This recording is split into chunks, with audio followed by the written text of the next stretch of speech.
I want to take the privilege of interrupting you for one last time.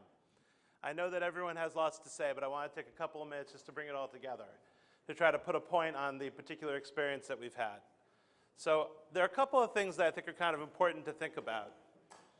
One of them is the idea that the Jewish people have been promised by God a continuation of existence, and that we get to describe the quality of that existence. We get to understand the quality of that existence. And to think about that, I want to frame it in a historical way. Think about the following idea. Every time the Jewish people have an unfortunate, terrible nationwide trauma, the third and fourth generation afterwards have a choice to make about their concept with Masorah. And I'll explain to you what I mean. The first generation after a national trauma is interested only in survival. They are interested in trying to survive, whether it is I embrace the religion or I reject the religion, but they're interested in survival. And they push that on their children. And the children, the second generation, are often interested in recreating an almost mythological version of the pre-trauma universe. They want to create a world that looks pretty much like whatever their parents are describing that was so important to survive from. And again, there are those that embrace it and those that leave that. But the third and fourth generation have an interesting tension, an interesting issue that they have to develop and have to think about, which is how do we recontextualize the Masorah in the world that we're living in. So after the destruction of the first Beis HaMikdash, 3 and 4 generations later, the stories are written down for us in the book of Ezra about how the people struggled who came back to the land. And the fourth generation about how they had to have this discussion with the prophet Zechariah and Malachi and Haggai about how to be able to rebuild the temple when they felt depressed. It was that third and fourth generational push. After the destruction of the second Beis HaMikdash, the third and fourth generation was the Bar Kokhba revolt, and the first arrangement of the Hebrew construct of midrashic work, that is halacha, that we hear about from Rabbi Shmuel at that point in time. And that third and fourth generation after the destruction of the Bar Kokhba revolt, which was not, by the way, their best choice, was the writing of the Mishnah and the writing of all those other pieces that came down. It was their choice about how they wanted to embrace the Masorah and contextualize it. When Rabbi Yehuda Nasi said, Eit la'asos l'Hashem, that we have this concept that we're going to actually break the rule of thousands of years, 1,000 years or more of oral law in order to write it down. That's how they recontextualized it in the world they were living in, when there was an absence of people wanting to be in the land of Israel to learn originally.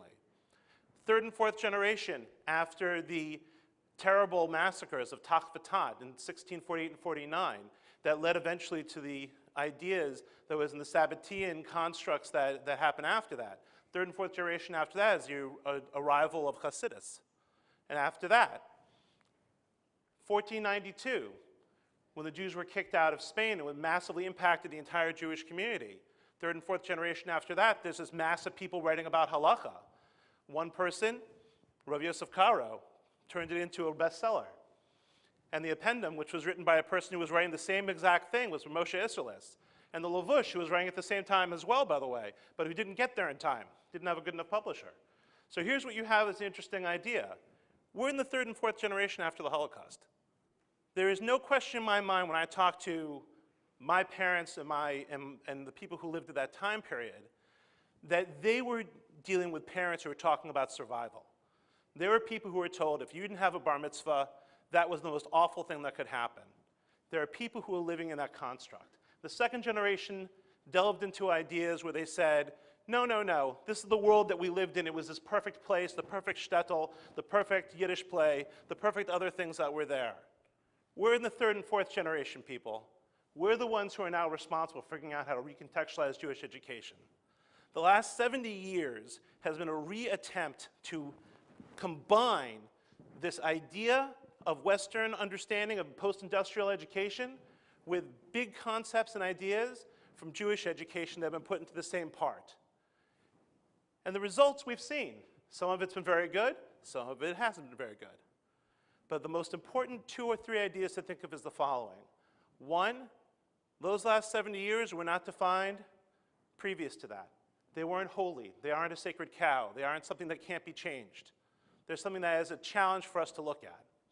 Second, that the drive for us to survive is with us, to figure out how to pass the Masorah to the next generation.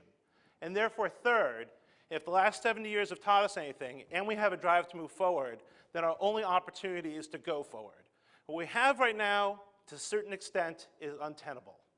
And what we need to think about is how to make it flourish, how to turn it, make a paradigm shift, pivot some way towards a much stronger understanding. And the only way we're going to do that is by reaching back to that wisdom before the traumas, way back to who we are as a people.